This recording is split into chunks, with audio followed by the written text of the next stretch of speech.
اعوذ باللہ من الشیطان الرجیم بسم اللہ الرحمن الرحیم السلام علیکم ورحمۃ اللہ وبرکاتہ۔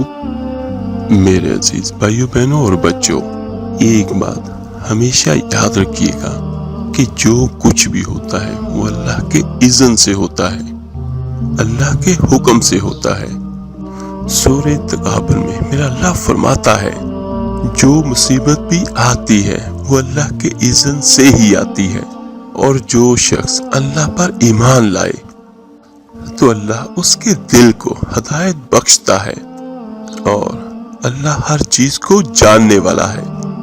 اور سورہ البقرہ آیت نمبر 102، اور اس چیز کے پیچھے لگ گئے جس سے شیاطین حضرت سلیمان علیہ السلام کی حکومت میں پڑھتے تھے۔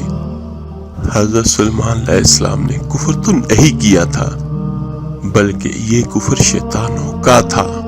وہ لوگوں کو جادو سکھایا کرتے، اور بابل میں ہاروت اور ماروت دو فرشتوں پر جو اتارا گیا، وہ دونوں بھی کسی شخص کو اس وقت تک نہ سکھاتے تھے جب تک کہ یہ نہ کہہ دیں ہم تو ایک آزمائش ہیں، تم کفر نہ کرو۔ پھر لوگ ان سے وہ سیکھتے جس سے خاوند اور بیوی میں جدائی ڈال دیں، اور دراصل وہ بغیر اللہ کی مرضی کے کسی کو کوئی نقصان نہیں پہنچا سکتے۔ یہ لوگ وہ سیکھتے ہیں جو انہیں نقصان پہنچائے اور نفع نہ پہنچا سکے، اور البتہ تحقیق وہ جانتے ہیں اس کا لینے والے کا آخر میں کوئی حصہ نہیں، اور وہ بدترین ہے جس کے بدلے اپنے آپ کو فروخت کر رہے ہیں۔ کاش یہ جانتے ہوتے۔ میرے عزیز بھائیوں، عربی میں جادو کو سحر کہا جاتا ہے، یعنی ایسے اثر کو سحر کہا جاتا ہے جس کا اثر ظاہر نہ ہو، جس کی وجہ معلوم نہ ہو۔ سحر کیا ہے؟ اثر، لیکن اس کی وجہ پتہ نہ چلے۔ اور جادو میں بھی کیا ہوتا ہے کہ بہت ساری ایسی تبدیلیاں، ایسی وجوہات انسان اپنے اندر دیکھتا ہے جن کی وجہ اسے پتہ نہیں چلتی۔ مثلا بعض لوگوں کے ساتھ ایسے بھی ہوتا ہے کہ ان کے سر میں بہت درد ہوتا ہے، لیکن وہ کہتے ہیں کہ ہم نے بہت سارے ٹیسٹ وغیرہ کروائے، لیکن نہ ہمیں اور نہ ڈاکٹر کو کوئی وجہ معلوم نہیں ہو رہی، یعنی کہ ڈاکٹری میں بھی اس کی کوئی ریزن نہیں ہے، لیکن انسان اپنے اندر کچھ اثرات محسوس کرتا ہے، کچھ بے چینی، کچھ تکلیف، کچھ ایسی چیزیں جن کا کوئی سر پیر ہی نہیں ہوتا۔ اثرات کیا ہوتے ہیں؟ یہ کچھ کلمات اور کچھ الفاظ کے اثرات ہوتے ہیں۔ مثلا اگر کوئی آپ کی تعریف کرتا ہے تو آپ پر اس کے کیا اثرات ہوتے ہیں، اور اگر آپ کی کوئی بد تعریفی کرتا ہے تو اس کے بھی آپ پر اثرات ہوتے ہیں۔ یہ صرف چند الفاظ ہی تو ہیں۔ پھر ایک بات جو آپ نے اکثر دیکھا ہوگا، کوئی ایک مرتبہ ایک بات کہے اس کا اثر اور ہوتا ہے، اور اگر وہ بات بار بار کہی جائے تو اس کا اثر کچھ اور ہوتا ہے۔ اور کچھ الفاظ جن کو سینکڑوں مرتبہ پڑھا جاتا ہے، یعنی جس طرح کوئی چلہ کاٹنا ہو، کوئی عملیات کرنا ہو، تو پھر ان الفاظ کے اثرات کچھ اور طرح کے ہوتے ہیں۔ سحر جو ہے، اس میں بسا اوقات الفاظ کا سہارا لیا جاتا ہے، انہیں یا تو لکھا جاتا ہے یا پڑھا جاتا ہے۔ سحر جو ہوتا ہے وہ غیر محسوس اثرات کا نام ہوتا ہے۔ میرے عزیز بھائیو، جس طرح مادی چیزیں ہوتی ہیں، یعنی جیسے کوئی چھڑی کسی کو ماری جائے تو اس کی فیلنگ، اس کی درد محسوس ہوتی ہے۔ ہمارا جسم کیا ہے؟ مادی ہے، اور جب اس کے ساتھ کوئی مادی چیز ٹکراتی ہے تو درد ہوتی ہے۔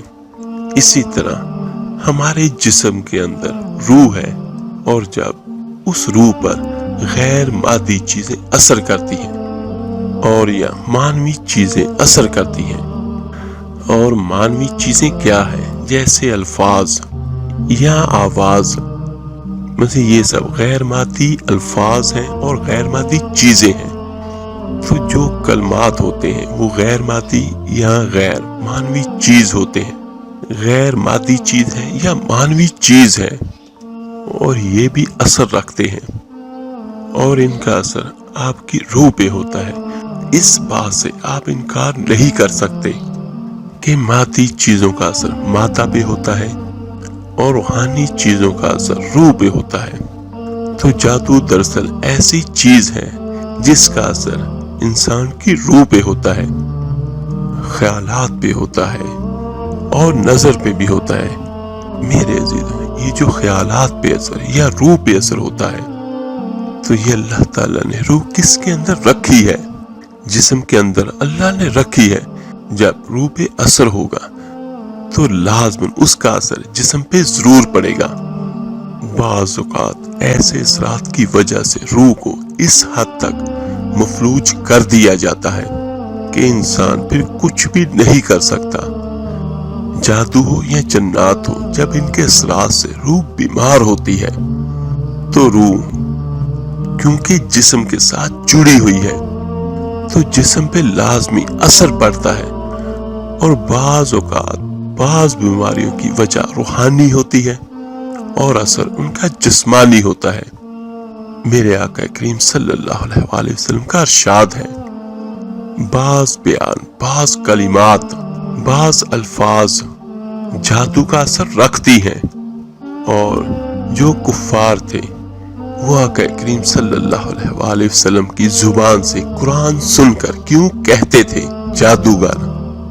اس کی وجہ کیا تھی کہ جب میرے آقا کریم صلی اللہ علیہ وآلہ وسلم کسی کو قرآن پڑھ کے سناتے تو وہ سیدھا ان کے دلوں پر، ان کی روح پر اثر کرتا. اور جادو میں شیاطین سے مدد لی جاتی ہے، ان کے ذریعے اثرات ڈالے جاتے ہیں. مسلمان ہونے کی حیثیت سے ہم سب جانتے ہیں کہ اس کائنات میں فرشتوں کے علاوہ، انسانوں کے علاوہ اور جانوروں پرندوں کے علاوہ ایک اور مخلوق بھی ہے جس کو جنات کہا جاتا ہے. اور جن کو جن اس لیے کہا جاتا ہے کہ وہ نظر نہیں آتا عام آنکھوں سے. اسی طرح بعض اوقات قوت خیال کے ساتھ بھی اثر ڈالا جاتا ہے، مثلا جسے ہپناٹائز کرنا کہتے ہیں یا ٹیلی پیتھی کہا جاتا ہے، یا برین واش کرنا. آپ امیجن کریں، اگر آپ کسی شخص کے بارے میں بہت شدت کے ساتھ سوچیں اور پوری توجہ اس پہ لگا دیں تو کیا ہوگا؟ وہ شخص بھی آپ کے بارے میں سوچنا شروع کر دے گا، یا یہ کہ اس کے دل میں آپ کا خیال آنے لگے گا. اور محبت کو بھی تو جادو سے تشبیہ دی جاتی ہے. اس میں بھی بنیادی طور پر ہوتا کیا ہے، ایک شخص دوسرے کے بارے میں سوچتا ہے اور سوچ اتنی زیادہ توجہ کے ساتھ ہوتی ہے کہ دوسرے کو بھی اس کا خیال آنے لگتا ہے اور وہ بھی دوسرے کے بارے میں سوچنے لگتا ہے. اور جادو کی کچھ قسمیں ہیں. اس میں ایک قسم ہے نظر بندی کی، جس میں اکثر آپ نے دیکھا ہوگا کہ کوئی شوبدہ باز ہوا، اس نے اپنے ہاتھ کی چلاکی سے ایسا کام کیا کہ عام لوگوں کی نظر اس کو دیکھ نہ سکی. مجھے یاد ہے ایک بار اسکول میں، اس وقت میں چھوٹا تھا، تو ہمارے اسکول میں بھی ایک شوبدہ باز آیا تھا. اس نے مجھے ایک کاغذ کا ٹکڑا دیا اور مجھے دکھا کر اس کے بعد واپس لے کر اس نے اس کو غائب کیا. اور اس کے بعد اس نے ایک ڈور کے رول سے سیم وہی پیپر اس نے باہر نکالا، اور وہ ڈور کا رول میں نے خود کھولا تھا، اتنا مجھے یاد ہے. کچھ چیزیں ایسی ہیں جو نظر بندی بھی کہلاتی ہے، اور ان کا ذکر قرآن پاک میں بھی ہے. یعنی جادوگر ایک ایسا خیال ڈالتا ہے لوگوں کے ذہنوں پر کہ جس سے انہیں اشیاء کی حقیقت کچھ اور نظر آنے لگتی ہے. مثلا جب حضرت موسیٰ علیہ السلام کا مقابلہ فرعون کے جادوگروں کے ساتھ ہوا تو انہوں نے کیا دیکھا کہ جادوگر جو بھی رسیاں اور لاٹھیاں لائے وہ ساری کی ساری سانپوں میں تبدیل ہو گئی. تو اس کے بارے میں قرآن پاک میں کیا ارشاد ہے؟ انہوں نے لوگوں کی آنکھوں کو محصور کر دیا، نظر بندی کر دی۔ پھر اس میں نظر بندی کے علاوہ بھی خیالات پر اس قدر اثر انداز ہوتا ہے کہ چیزیں کچھ سے کچھ نظر آنے لگتی ہیں، یعنی قوت خیال سے بھی کام لیا جاتا ہے۔ اور اسی طرح بعض اوقات یہ بھی ہوتا ہے کہ کسی چیز کی حقیقت ہی تبدیل کر دی جاتی ہے، مثلا کسی انسان کو جانور بنا دینا اور کسی جانور کو انسان کی شکل دے دینا، یا کسی کو پتھر کا بنا دینا۔ اس کے بارے میں ایک روایت آتی ہے، حضرت کعب احبار کہتے ہیں اگر یہ چند کلمات نہ ہوتے جن کو میں پابندی سے پڑھتا ہوں تو یہودی مجھے گدھا بنا دیتے، یعنی یہود کے اندر جادو بہت تھا، اور یہ جب مسلمان ہو گئے تھے تو یہودی ان کے پیچھے پڑ گئے تھے۔ اور یہ بھی طریقہ حصہ ہے کہ یہود نے آقا کریم صلی اللہ علیہ وآلہ وسلم پر بھی جادو کیا تھا۔ میرے عزیز بھائیوں، جب بھی آپ کو کسی قسم کا وسوسہ تنگ کرے یا کوئی وہم آنے لگے، کوئی خوف آنے لگے، کوئی فکر آنے لگے کہ فلاں میرے ساتھ یہ کر دے گا یا فلاں مصیبت آ جائے گی، تو فوراً آپ یہ دعا پڑھ لیا کریں، اعوذ باللہ من الشیطان الرجیم، بسم اللہ الرحمن الرحیم، اعوذ بکلمات اللہ التامات من شر ما خلق۔ اس کو 3 بار پڑھ لیں، بلکہ زیادہ بہتر یہ ہے کہ صبح شام کی دعاؤں میں یہ دعا بھی ہے، تو اس کو آپ لازمی پڑھا کریں۔ اگر یہ نہ بھی آتی ہو تو صرف اعوذ باللہ من الشیطان الرجیم بھی پڑھ لیا کریں، جو بھی اس وقت یاد ہو وہ آپ پڑھ لیں، اور کچھ نہیں تو بسم اللہ الرحمن الرحیم، ولا حول ولا قوت الا باللہ العلی العظیم، ولا حول ولا قوت الا باللہ العلی العظیم، ولا حول ولا قوت الا باللہ العلی العظیم، اس کی آپ تکرار کرتے رہیں۔ کسی بھی ایسی چیز کی تکرار کریں جس سے آپ اللہ کی پناہ میں چلے جائیں، تو اعوذ بکلمات اللہ التامات من شر ما خلق، تو اس کا کیا بنتا ہے کہ میں اللہ کے کامل کلمے کی پناہ مانگتا ہوں جس نے سب کچھ پیدا کیا، اور یقیناً اللہ کی پناہ ہر چیز سے بہترین ہے۔ میرے عزیزوں، عام طور پر جب جادو کیا جاتا ہے تو اس میں شیاطین کو خوش کیا جاتا ہے، ایسے منتر پڑھے جاتے ہیں جس میں کفر اور شرک کے کلمات ہوں، اور اس کے علاوہ ستاروں اور نجوم کی عبادت کی جاتی ہے، اس میں بھی شرک ہے، اور اس کے علاوہ ایسے اعمال کیے جاتے ہیں جو شیاطین کو بہت پسند ہوتے ہیں، مثلا کسی کو ناحق قتل کر کے اس کے خون کو استعمال کرنا، پھر ناپاکی کی حالت میں رہنا، طہارت نہ کرنا۔ جس طرح میں آپ کو اکثر اپنے بیانات میں یہ کہتا ہوں کہ جب بھی آپ کوئی عملیات کریں اللہ کے نام کا یا اللہ کے کلام کا، تو خوشبو استعمال کیجئے۔ خوشبو لگانی آقا کریم صلی اللہ علیہ وآلہ وسلم کی سنت بھی ہے، انبیاء علیہ السلام کی بھی سنت ہے، اور ان سے ہوتا کیا ہے، جو بری چیزیں ہوتی ہیں وہ گندگی میں ہوتی ہیں، اور روحانیت جو ہے یہ صاف ستھرائی میں ہے، خوشبو میں ہے۔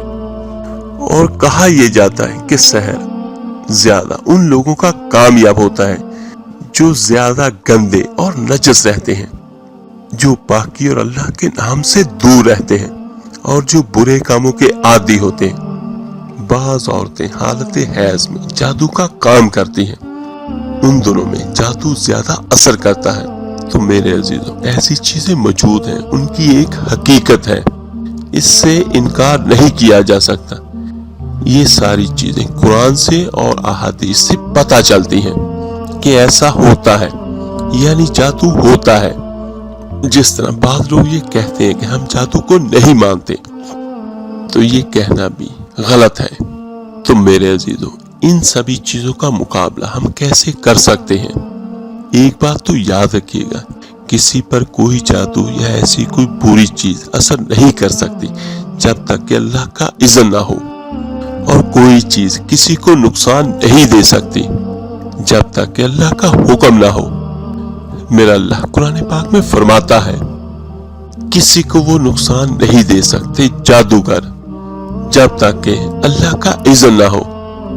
تو اس لیے اس بات پر ہمیشہ یقین رکھیے، اور ایمان رکھیے، کسی جادو سے نہ گھبرائیے اور نہ خوف کھائیے، نہ پریشان ہو کہ کوئی آپ پر کچھ کر دے گا اور آپ کو اس سے نقصان ہوگا۔ تو میرے عزیزو، اس سے بچاؤ کے کچھ طریقے ہیں، یہ اس کا توڑ ہے، اور اس سے توڑ کے طریقے کیا ہیں؟ سب سے پہلے تو یہ کہ اللہ تعالیٰ کے احکامات کو مانا جائے، نماز پڑھیے، کوشش کیجیے کہ اپنے آپ کو اسلام کے احکامات کے مطابق چلائیں، روزہ رکھیں، صدقہ خیرات کرتے رہیں، زکوٰۃ دیں، اور اس کے علاوہ جو سب سے امپورٹنٹ ہے کہ تمام حرام کاموں سے دور رہیں۔ جن چیزوں سے اللہ نے دور رہنے کا حکم دیا ہے ان چیزوں سے بچیں۔ حرام ہے وہ چیزیں، زنا ہے، شراب ہے، سود ہے، ان سبھی سے بچیں، اور ہمیشہ اپنے اللہ سے تمام صغیرہ کبیرہ گناہوں کی معافی مانگتے رہیں۔ اس کی وجہ کیا ہے؟ بے شک اللہ تعالیٰ محبت رکھتا ہے توبہ کرنے والوں سے اور پاک صاف رہنے والوں سے۔ تو جس سے اللہ محبت کرے تو اس کو پھر کوئی بھی چیز نقصان کیسے پہنچا سکتی ہے؟ اور جو لوگ صاف ستھرے رہتے ہیں، نماز پڑھتے ہیں، اللہ سے اپنا تعلق استوار رکھتے ہیں، ان پہ جادو اثر نہیں کرتا یا اس کے چانسز بہت کم ہوتے ہیں۔ اور اسی طرح قرآن پاک کا پڑھنا، خاص طور پر سورہ بقرہ کا پڑھنا اور سورہ کاف کا پڑھنا، جس گھر میں یہ صورتیں پڑھی جاتی ہیں تو وہاں پر جادوگروں کا زور نہیں چلتا اور ہر چیز سے حفاظت کے لیے کافی ہو جاتی ہے۔ اور اسی طرح مختلف دعاؤں کا پڑھتے رہنا بھی بہت بہتر ہے، جو مسنون اذکار ہیں، جس میں کل ہے، قل اعوذ برب الفلق اور قل اعوذ برب الناس ہے، 3 بار صبح، 3 بار شام کو، اور سونے کے وقت آیت الکرسی کی تلاوت کرنا اور صبح شام کی دعائیں پڑھنا جو آقا کریم صلی اللہ علیہ وآلہ وسلم نے ہمیں سکھائی ہے، اور گھر میں داخل ہوتے وقت اور گھر سے نکلتے وقت کی دعا پڑھنا۔ جب گھر سے نکلتے وقت دعا پڑھی جاتی ہے، بسم اللہ توکلت علی اللہ ولا حول ولا قوت الا باللہ، اللہ کے نام سے میں نے اللہ پر توکل کیا، کوئی قوت اور تدبیر اللہ کی مدد کے بغیر کارگر نہیں ہو سکتی، تو اس پڑھنے والے پر ایک فرشتہ مقرر کر دیا جاتا ہے اور وہ کہتا ہے تم ہدایت پا گئے، تم کافی کیے گئے، تم بچا لیے گئے، یعنی اب تم باہر نکل رہے ہو تو کوئی چیز تمہیں نقصان نہیں دے گی، اللہ کی طرف سے تمہیں حفاظت مل گئی۔ یعنی اسی طرح جب ایک شخص بسم اللہ الرحمن الرحیم پڑھ کر گھر میں داخل ہوتا ہے تو تمام شریر شیاطین جنات باہر رہ جاتے ہیں، ان کو اندر آنے کی اجازت نہیں ملتی۔ میرے آقا کریم صلی اللہ علیہ وآلہ وسلم کا ایک فرمان ہے جس کا مفہوم کچھ یوں ہے کہ جس دروازے کو تم بسم اللہ الرحمن الرحیم پڑھ کر بند کر دیتے ہو اس دروازے سے شیاطین داخل نہیں ہو سکتے، اور خصوصاً بیت الخلاء میں جانے سے قبل دعا لازمی پڑھیے گا، کیونکہ بیت الخلاء میں جب کوئی بھی جاتا ہے تو وہ ایک نجس جگہ ہوتی ہے، تو اس کے لیے بہتر دعا ہے اللہم انی اعوذ بک من الخبث والخبائث۔ اس دعا کا مطلب کیا ہے؟ اے اللہ میں تیری پناہ میں آتا ہوں، اے اللہ میں تیری پناہ لیتا ہوں ناپاک جنوں سے اور جننیوں کے شر سے۔ تو یہ تمام مسنون اذکار جو ہیں یہ انسان کی حفاظت کے لیے ہے اور ہر طرح کے شر سے ہم سب کو بچاتے ہیں۔ میرے عزیزو، یہ تو میں نے وہ چیزیں آپ کو بیان کی ہیں جو آپ کی حفاظت کے لیے ہے، لیکن اگر کسی کو یہ ہو کہ اس پہ کچھ ہو گیا ہے تو پھر زیادہ بہتر یہ ہے کہ وہ منزل دعا پڑھے، اس میں سب کچھ ہے۔ منزل دعا پڑھے، صبح کو بھی شام کو بھی، پانی پہ دم کرے، خود بھی پیے، گھر میں چھینٹے بھی لگائیں دیواروں کے اوپر، اور کوشش کریں کہ 5 وقت کی نماز کی پابندی کریں، ہمیشہ باوضو رہیں۔ یہ وہ چیزیں ہیں جو آپ کو ہر قسم کی مشکل پریشانی سے بچائیں گی، خواہ وہ مادی ہو یا غیر مادی ہو۔ منزل کا لنک بھی نیچے میں ڈسکرپشن میں سینڈ کر دیتا ہوں، جس میرے بھائی بہن کو چاہیے تو وہ نیچے سے لے لیں۔ اللہ تعالیٰ سے دعا ہے اللہ تعالیٰ آپ کو، مجھے، ہم سب کو ہر قسم کی بری چیزوں سے ہمیشہ اپنی پناہ میں رکھے. آمین ثم آمین. آپ میرے لیے دعا کیجیے گا, میں آپ سب کے لیے ضرور دعا کروں گا. تو ملتے ہیں جلدی انشاءاللہ تعالی ایک نئے وظیفے عمل کے ساتھ. اپنا بہت بہت خیال رکھیے گا. اللہ حافظ.